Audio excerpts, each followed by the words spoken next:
Sound suppression system water activated. T-minus 10, 9, 8, go for main start. 7, 6, main engine ignition. 4, 3, 2, 0, and liftoff of Space Shuttle Atlantis as Columbus sets sail on a voyage of science to the space station. Houston now controlling. Roger, roll, Atlantis.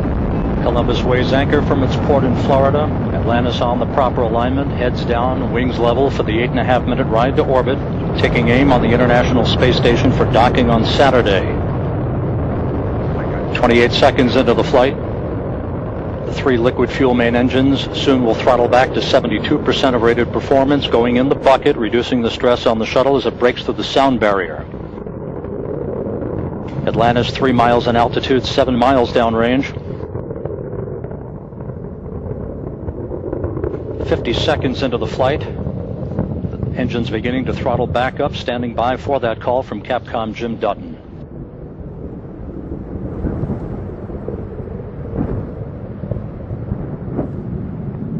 Atlantis, go at throttle up. Atlantis copies, go at throttle up. The throttle up call acknowledged by Commander Steve Frick, joined on the flight deck by pilot Alan Poindexter, Rex Walheim, and Leland Melvin. Seated down on the middeck are Stan Love and Hans Schlegel and Leopold Aarts of the European Space Agency. Aarts hitching a ride to his new home on the International Space Station. 1 minute, 30 seconds into the flight. Atlantis already 15 miles in altitude, 16 miles downrange from the Kennedy Space Center, traveling 2,000 miles an hour.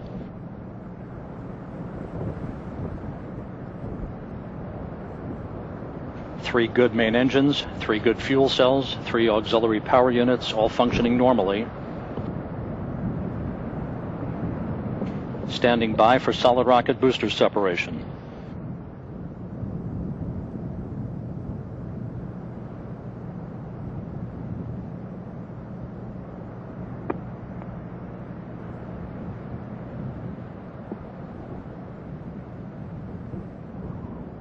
Booster officer confirms a good solid rocket booster separation, good staging. Guidance now converging, the onboard computers commanding the main engines to swivel, aiming Atlantis for its precise keyhole in space for main engine cutoff. And the propulsion officer reports the orbital maneuvering system engines have ignited, providing Atlantis with that extra burst of power for the next 2 minutes, assisting the shuttle and its crew on their climb to orbit. 2 minutes, 40 seconds into the flight. Atlantis 41 miles in altitude. 2 engine towel.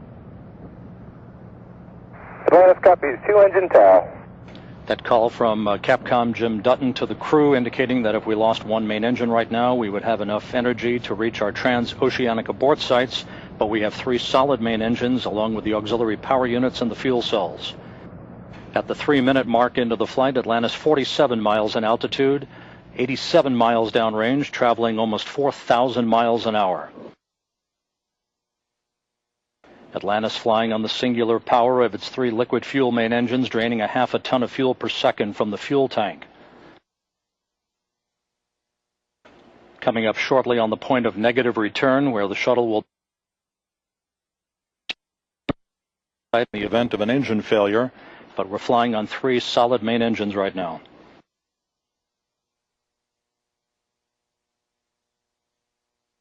Three minutes, 40 seconds into the flight, Atlantis 127 miles downrange from the Kennedy Space Center, approaching the 5,000 mile an hour mark.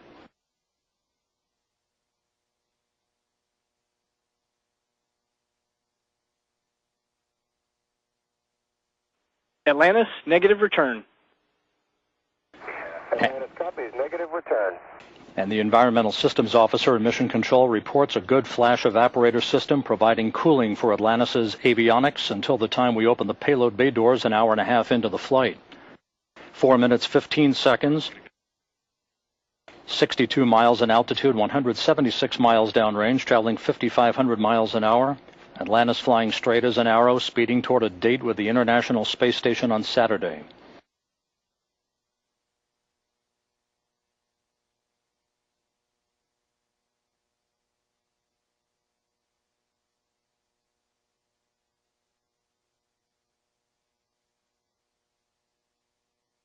With all systems looking very good, Atlantis approaching the 5-minute mark into the flight.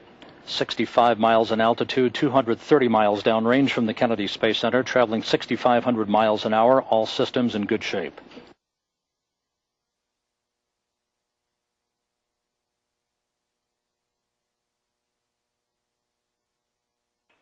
Atlantis, press to ATO. Press to ATO.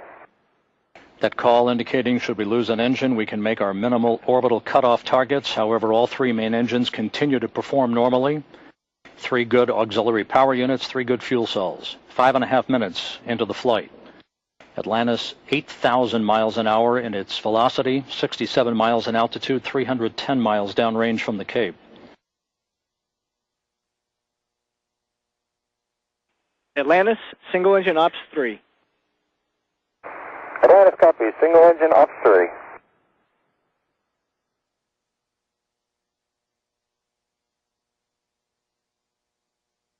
Beginning to roll to a heads-up position now. Atlantis' computers commanding the main engines to swivel. Rolling to the heads-up position provides Atlantis with more favorable communications through the tracking and data relay satellite system heading toward orbit. Atlantis, single engine Zaragoza 104. Single engine Zaragoza 104. Atlantis, press to MECO. Press to MECO. That call from Capcom Jim Dutton to Commander Steve Frick indicating that should we lose a main engine now, we have enough velocity to reach nominal orbital cutoff targets. However, we're flying on 3 good main engines. All the other systems in good shape as well. Your shutdown plan is nominal. You are go for the plus X, go for the pitch. Copy. Atlantis copies, nominal shutdown plan. Go for the plus X, go for the pitch. Less than 2 minutes of powered flight remaining. Atlantis now 498 miles downrange from the Kennedy Space Center, traveling 11,000 miles an hour. About Atlantis, single engine press 104. Atlantis copies, single engine press 104. About 20 seconds from now, the main engines will once again be throttled down to limit the stress on the shuttle and its 7 crew members to that of 3 times the effect of gravity. Atlantis currently traveling at a speed of about 4 miles a second.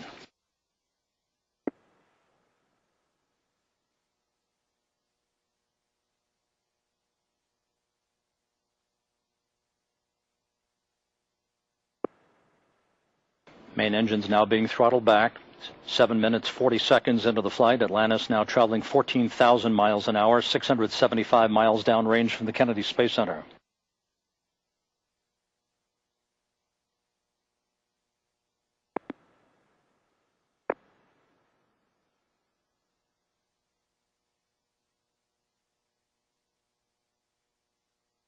As Atlantis enters its preliminary orbit, it will do so at a velocity of 17,500 miles an hour. 20 seconds of powered flight remaining.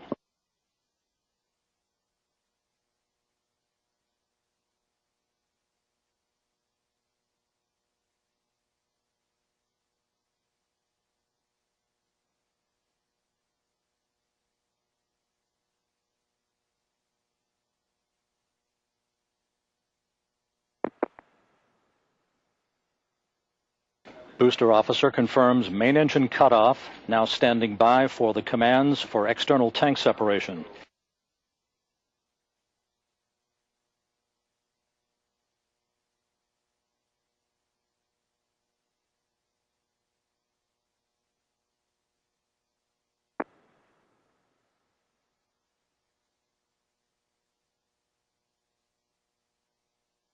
Atlantis, no action on the cabin DPDT at Seducer. Copy, no action.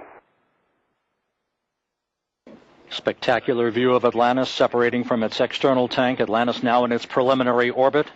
The Columbus module, Europe's new science center in space. Nominal MECO, OHMS 1 is not required.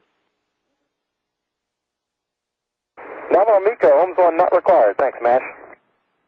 Commander Steve Frick now maneuvering Atlantis to the correct orientation so that video and digital stills of the fuel tank can be captured by cameras embedded in the shuttle's umbilical well for post-flight analysis.